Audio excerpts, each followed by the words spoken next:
O Anime Recaps Tagalog, mapapawaw ka sa sarap. Nax, ang title ng ating anime ay laging nasa umpisa at nakalagay din sa itaas ng video. Akmang aalis na si Iwak pero natigilan dahil nakakapit ang kamay ni Yamamoto sa kanyang damit. Pinutol niya ang kamay nito at saka tuluyang ginawang abo ang katawan ng matanda. Ipinag-utos ni Iwak na burahin na ng Sternreiters ang buong Soul Society. Nagdatingan ang marami pang army ng Wandenreich at walang tigil na pinagpapatay lahat ang mga natirang Shinigami. Samantala, nagawang makalabas ni Ichigo sa lagusan sa tulong ni Akon. Nakatanggap si Akon ng maraming tama ng pana sa likod at nawalan ito ng malay. Agad pinatay ni Ichigo ang unang nakitang Quincy na naroon at saka inilapag sa tabi ang katawan ni Akon. Agad pinuntahan ni Ichigo si Byakuya at ipinaalam na buhay pa sina Renji at Rukia. Nanghihina ang boses na hiniling ni Byakuya kay Ichigo na iligtas at protektahan niya ang Soul Society. Nagulat ang mga kalaban nang maramdaman nila ang presensya ni Ichigo. Dahil doon ay nagpasyahang umalis na sina Iwak pero pinigilan siya ni Ichigo. Walang planong patulan ni Iwak si Ichigo dahil sa kasalukuyang kalagayan nito pero nagiba ang kanyang desisyon nang makitang determinado si Ichi para labanan siya sa mga oras na iyon. Nagsimula silang maglaban at nagispadahan sa ere. Halos hindi na sila makita dahil sa kanilang mga bilis. Natigil lamang sila noong bumagsak sa lupa si Ichigo. Maya-maya ay muli siyang tumayo para umatake pero pinigilan siya ni Iwak at saka tinusok ng espada ang kanyang leeg. Napagdesisyonan ni Iwak na isama nila si Ichigo para buhayin at gawing sariling tauhan. Maya-maya ay muling gumalaw si Ichigo at nagulat si Iwak dahil nakita niya ang blood vein sa leeg nito. Nagkaroon ng matinding pagsabog sa kinaroroonan nila at ipinakita na muling nakatayo si Ichigo. Muli silang nagispadahan at saka napaatras si Iwak noong masigurado na blood vein ang nakita niya sa katawan ni Ichigo. Napagtanto ni Iwak na dahil sa puwersahang pagwawala ni Ichigo sa loob ng Reishi Cage ni Quilge ay nagising ang nakatago nitong Quincy Power. Binanggit ni Iwak ang tungkol sa nanay ni Ichigo at pagkatapos ay sinabing dahil sa nangyari ay nasira na ang plano nito para kay Ichigo. Gumawa si Iwak ng maraming Reishi arrows at ginamit niya ito para tipunin ang mga malalaking tipak ng bato at saka malakas na iniipit roon si Ichigo. Nanghihina si Ichigo at aktong papatayin na ito ni Iwak nang biglang lumitaw ang Shadow Dimension Portal. Lumapit si Jugram at sinabing kailangan na nilang bumalik sa kanilang headquarter. Paalis na silang lahat nang muling magsalita at tumayo si Ichigo para pigilan sila.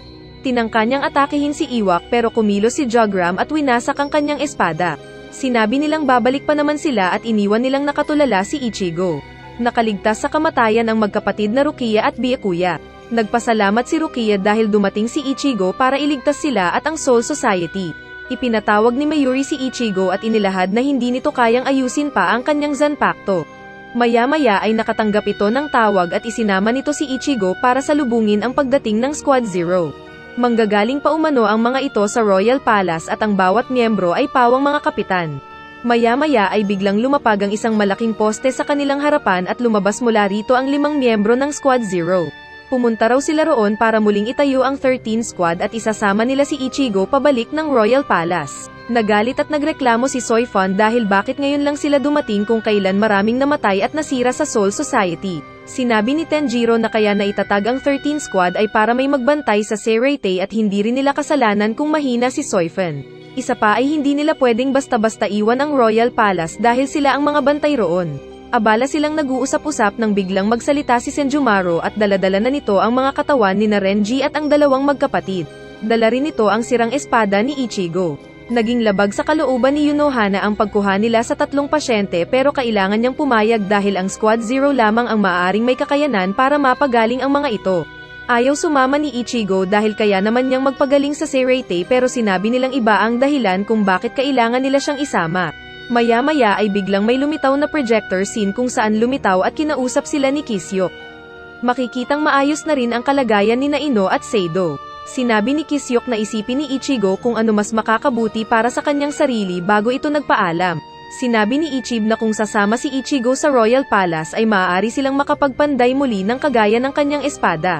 Nagdesisyon na sumama si Ichigo at para silang nakulong sa lata ng sardines na sumakay sa malaking pillar papunta sa Royal Palace. Maliban sa mismong palasyo ng Soul King ay may nakapalibot pa na 5 Kirinden kung saan nakaistasyon doon ang 5 kapitan. Unang nakarating sina Ichigo sa Kirinden ni Tenjiro kung saan pinagbabad sila sa hot spring nito. Hilang hot spring ito ni Tenjiro para i-purify ang mga sugatang katawan ng kanyang mga pasyente para matanggal ang mga damaged spiritual pressure at pagkatapos ay isusunod niyang ibababad ang mga katawan sa tinawag niyang blood pond para mapalitan ang mga nawalang dugo. Uulit-ulitin ni Tenjiro ang proseso hanggang sa magamot niya ang kanyang mga pasyente. Dalawang maskuladong tauhan ni Tenjiro ang nagtulungan para ilublob ang nagwawalang si Ichigo sa hot spring. Maya-maya ay sinuntok siya ni Tenjiro at sinabing magaling na siya dahil nawala na rin ang kanyang mga sugat. Pinaghahanda siya para magtungo sa susunod na Kirinde nang biglang magsalita si Renji at sinabing sasama na rin ito. Sinuntok rin ito ni Tenjiro at nang makitang magaling na nga ito ay pinayagan na silang dalawa na umalis doon. Samantala sa Soul Society, nahalal si Shansoy bilang bagong head captain. Nais niyang magkaroon ng 2 lieutenant sa kanyang squad pero kinontra siya ng mga pangit na assemblymen. Nais niya ring sanayin pa si Kenpachi Zaraki sa pakikipaglaban para may laban sila sa susunod na digmaan pero kumontra ulit ang mga pangit. Pinanindigan niya ang kanyang desisyon at wala nang nasabi pa ang mga pangit. Maya-maya ay dumating si Yunohana at humingi sa kanya ng pahintulot para maglaban sila ni Kenpachi. Nakarating naman sina Ichigo at Renji sa Kirinde ni Captain Kiriya. Ipinagluto sila nito ng maraming masasarap na pagkain at sinabihang magpakabusog. Kasama rin nila bigla si Kon at inubos nila ang lahat ng mga pagkain doon. Muling humarap si Kiriya sa kanila pero nagulat sila dahil naging sexy na ito. Inihanda nito ang mga nagyuyugyugang niyang cakes para maging dessert ng dalawa. Nalaman nila na ginagamit ni Kiriya ang kanyang spiritual pressures sa paggawa ng mga pagkain kaya pamayat ito matapos magluto ng marami. Ang mga spiritual pressures na ito ay napunta sa mga pagkain na kinain nilang dalawa at napakalaking tulong ito para lumakas sila. Kasunod noon ay naghanda na sila para puntahan naman si Captain Oetsu. Ipinakita na si Captain Yunohana ay kabilang sa naging unang grupo ni Yamamoto noon. Dati siyang isang notorious criminal na mahusay sa espada at ginawa lamang siyang kapitan ni Yamamoto kinalaunan. Napag-alaman na unang nakilala ni Yunohana si Zaraki, 100 taon na rin ang nakakaraan. Bata pa lamang noon si Zaraki at marami na itong napatay dahil sa kakahanap ng isang malakas na katunggali. Parehas silang hayok na hayok sa pakikipaglaban at pareho pang naghahanap ng kamatch. Kaya noong unang kita pa lamang nila ay tuwang-tuwa sila lalo na noong masaksak ni Zaraki si Yunohana. Sinasariwa nilang dalawa ang kanilang nakaraan habang naglalaban sila sa kasalukuyan. Ang dahilan kaya naisipan na Yunohana na maglaban sila ni Zaraki ay upang matulungan niya ito na mailabas muli ang 100% potential nito sa pakikipaglaban. Naobserbahan ni Yunohana na mula noong naglaban sila ni Zaraki ay hindi namamalayan ng lalaki na unti-unti nitong kinokontrol ang sariling potential at ipinantay ang lakas sa kanya. Marahil ay dulot ito ng takot ni Zaraki na mawawalan ito ng malakas na kalaro kapag napatay siya at babalik muli sa boring na buhay. Napansin ni Yunohana na ito rin ang nangyari sa naging laban ni Zaraki at Ichigo noon. Maging noong muntikan na itong matalo kay Gilga at noong muntikang mamatay sa mga kamay ni Iwak. Ngunit napansin din niya na sa bawat sandali na nagiging 50-50 ang buhay ni Zaraki ay para itong na-charge at biglang mas lumalakas pa. Ginamit ni Yunohana ang kanyang bankay para i-level up ang kanilang laban. Nagawa siyang masugatan ni Zaraki pero agad na naghilom ang kanyang sugat. Tuwang-tuwa si Zaraki sa kanilang laban at umatake ito ng umatake. Maraming beses na nasugatan si Yunohana kaya't nahirapan na siya paghilumin pa ang kanyang mga sugat. Pagdating sa huli ay nasaksak ni Zaraki si Yunohana. Natutuwa ang babae dahil nagtagumpay siya sa kanyang plano para kay Zaraki. Tuluyan na itong nagpaalam at namatay. Maya-maya ay narinig ni Zaraki ang boses ng kanyang Zanpakuto sa kauna-unahang pagkakataon. Nakarating sina Ichigo sa kirindi ni Oetsu at sinalubong sila nito habang nagpapakilala sa ginawa nitong stage. Marami ring chicks ang samalubong sa kanila. Nawiwirduhan sila kay Etsu dahil sa kung ano-ano ang mga pinagagawa nito sa kanila. Maya-maya ay dumating si Mera at sinipa si Etsu para awatin sa kalokohan nito. Pumunta sila sa isang kubo at pagpasok nilang dalawa ay nahulog sa malalim na hukay. Sinabi ni Etsu na lahat ng mga nakita nilang chicks kanina ay ang kanyang mga Zanpakuto. Natagurian umano sila na mga Shinigami pero hindi nila alam suriin ang kaibahan ng tunay na Shinigami at mga Zanpakuto. Ipinakita nito sa kanila ang kanilang mga Zanpakuto at sinira sa kasinabing hindi kasi nila mahal ang kanilang mga Zanpakuto kaya madaling nasira. Maya-maya ay nagsilitawan ang maraming mga mata sa dilim at sinabi ni Etsu na kung makakaligtas sila roon ay aayusin niya ang kanilang mga Zanpakuto. Nagsimula silang kuyugin ng mga Asauchi at iniwan sila roon ni Etsu. Makalipas ang 3 araw ay pinuri ni Etsu si Renji dahil nakapasa ito samantalang nadismaya ito kay Ichigo at pinauuwi na lang dahil bagsak ito sa pagiging isang Shinigami. Tumanggi si Ichigo at tinangkang sugurin si Etsu pero bigla siya nitong pinag-teleport sa mundo ng mga tao. Napunta si Ichigo sa harapan ng klinik ng kanyang tatay pero agad siyang umalis doon at nagpunta sa bahay ni Aikumi. Maya-maya ay biglang pumunta roon si Ishan at sinundo siya para umuwi. Sinabi ni Ishan na panahon na para malaman ni Ichigo ang lahat-lahat sa nakaraan. Si Ishan ang dating kapitan ng Squad 10 at nasa third seat pa lamang noon si Toshiro. Si Toshiro ang napipisil niya bilang susunod na kapitan at hindi si Rangako na kasalukuyan ring lieutenant noon. Noong panahong iyon ay nagkaroon ng insidente kung saan sa magkasunod na 2 buwan ay may mga namatay na Shinigami sa Naruki Town at hindi pa nila alam kung ano ang ikinamatay. Agad nagpunta si Ishan sa nasabing bayan para sikretong mag-imbestiga. Sa Naruki Town ay ipinakita ang 2 Shinigami na nagroronda. Pinag-uusapan nila ang tungkol sa pagkamatay ng mga Shinigami nang biglang lumitaw sa kanilang likuran si Ishan. Dahil sa narinig ay sinabi ni Ishan na umuwi na ang 2 kapag nagsimula ng umulan. Samantala sa mga oras ding iyon ay nasa Karukura Town ang Quincy na si Masaki at naninirahan siya sa bahay ng mga Ishida. Nais ni Mrs. Ishida na ipakasal si Masaki kay Ryu para mapanatili nila ang kanilang pure bloodline. Nagsimulang umulan noong gabing iyon at sinubukan ni Ishan na ilabas ang kanyang spiritual pressure para akitin ang Shinigami murderer. Maya-maya ay biglang may pumatay sa 2 Shinigami at pagkatapos ay lumitaw ang isang hollow sa kanyang likuran. Umatungal ito ng malakas bago siya inatake. Naramdaman naman ni Masaki ang kanilang mga presensya at lumabas siya ng silid para makiusyoso. Pinigilan siya ni Ryo at sinabihan na hintayin nilang mamatay muna ang mga Shinigami bago sila makialam at kung maaari ay huwag na sana siyang lumabas at hayaan na lamang na ang kanilang mga tauhan ang humarap sa hollow. Hindi nagpapigil si Masaki at sinabing mas pagsisisihan niya kung may isang namatay na hindi man lang niya sinubukang tulungan. Malakas ang kinakalaban ni Ishan na hollow at kasalukuyan siyang nakikipag-espadahan dito nang dumating ang isa pang Shinigami. Inuna pa nitong magtalak kaysa umaksyon kaya madali itong kinain ng hollow. Napagtanto ni Ishan na habang kumakain ang hollow ng mga Shinigami ay mas lalo itong lumalakas. Napagtanto rin niya na ang posibleng salarin sa likuran ng hollow ay kasamahan rin nila sa Soul Society. Ipinakita na eksperimento pala ito ni Aizen at Ichiro at palihim na sinamantala ni Aizen na espadahin si Ishan habang nakatalikod itong nakikipaglaban sa hollow. Bumagsak si Ishan pero itinuloy niya pa ring labanan ng hollow. Tumulong si Masaki at pina na ang hollow gamit ang kanyang reishi. Mabilis na inatake ng hollow si Masaki habang iniiwasan nito ang mga palason ng babae. Napagpasyahan ni Masaki na magpakagat sa hollow para magawa niya itong panahin sa ulo. Nasaksihan ng grupo ng Aizen ang nangyari at nagulat sila sa ginawa ni Masaki. Maya-maya ay biglang lumobo ang nasa katawan ng hollow para mag-self-destruct pero mabilis na umaksyon si Ishan at nailigtas niya si Masaki sa malakas na pagsabog. Dinaluhan ni Masaki si Ishan para gamutin at lantaran siyang nagpakilala bilang isang Quincy. Sa di kalayuan ay naroon si Ryo na kasama ang tauhan na Kitagira at nasaksihan nila ang mga pangyayari. Napagtanto ng grupo ni Aizen na nagtagumpay sila sa kanilang eksperimento pero hindi nila inaasahan na naipasa kay Masaki ang final outcome. Nasabi na lamang ni Aizen na maganda ang nangyari dahil mas naging exciting.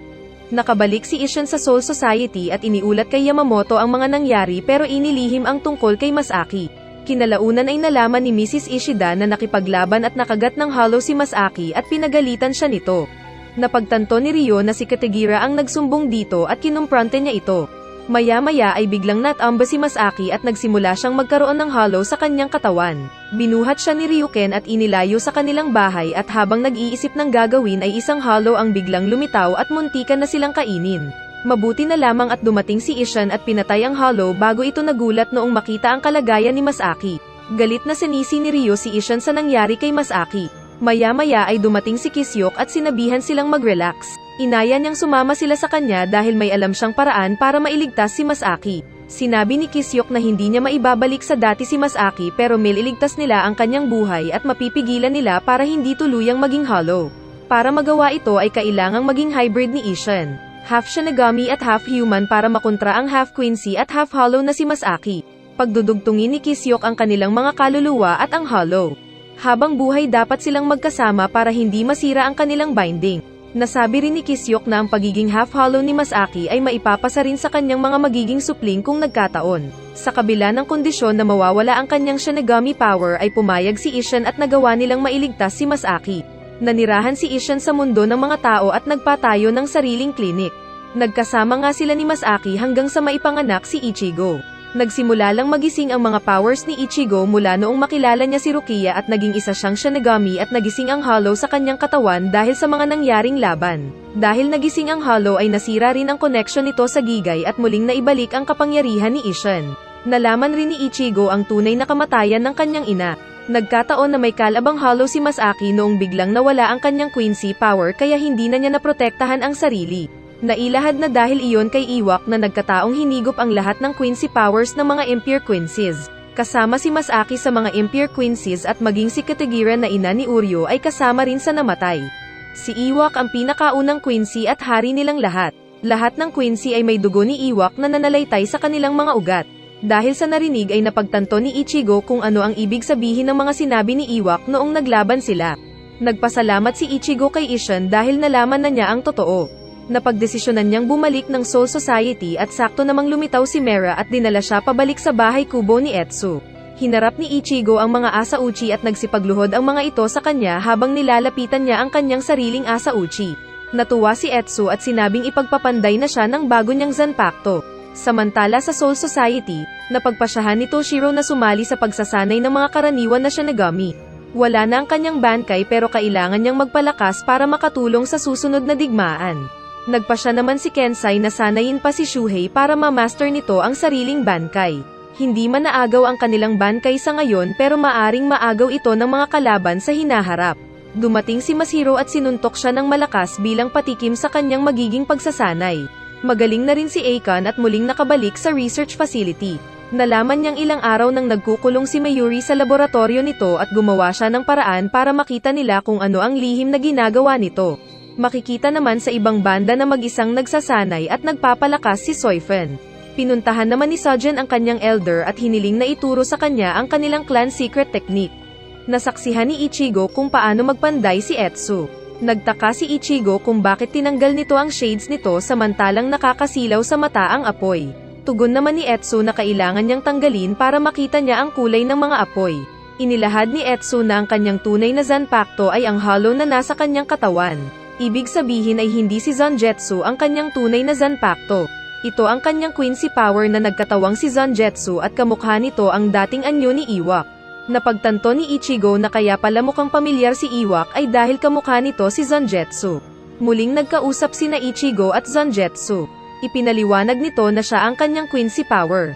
Masasabing siya si Iwak pero hindi siya si Iwak. Hindi siya kalaban at hindi rin siya kakampi pero lahat ng mga sinabi niya kay Ichigo ay puro totoo maliban lang sa kanyang pangalan. Inamin ni Zangetsu na ang Hollow ang tunay na tumutulong at nagliligtas sa kanya sa tuwing nasa bingit siya ng kamatayan. Ayaw ni Zangetsu na maging Shinigami si Ichigo at pinipigilan niyang lumabas ang tunay nitong kapangyarihan dahil hinihintay niya ang tamang panahon. Wala itong ibang ginawa kundi protektahan si Ichigo mula sa mga panganib dahil ayaw niyang sa huli ay mapipilitan siyang patayin si Ichigo. Sa pagdaan ng panahon ay pilit pinili ni Ichigo na maging isang Shinigami at walang nagawa si Zangetsu kundi ang umayon sa naging kagustuhan niya. Natutuwa si Zangetsu para sa kanya dahil nasubaybayan nito ang kanyang paglakas, at nagpaalam na ito sa kanya, habang unti-unting naglalaho. Nakita rin sa wakas ni Ichigo ang kanyang tunay na Zanpakuto, ang tunay na Zangetsu.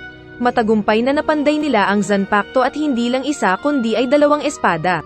Ipinakita sa huli ng series na nagkaharap sina Uryo at Iwak at naging magkakampi sila. O Anime Recaps Tagalog, mapapawaw ka sa sarap. Nax! Like and follow na rin para palagi mo akong makita pag may bago.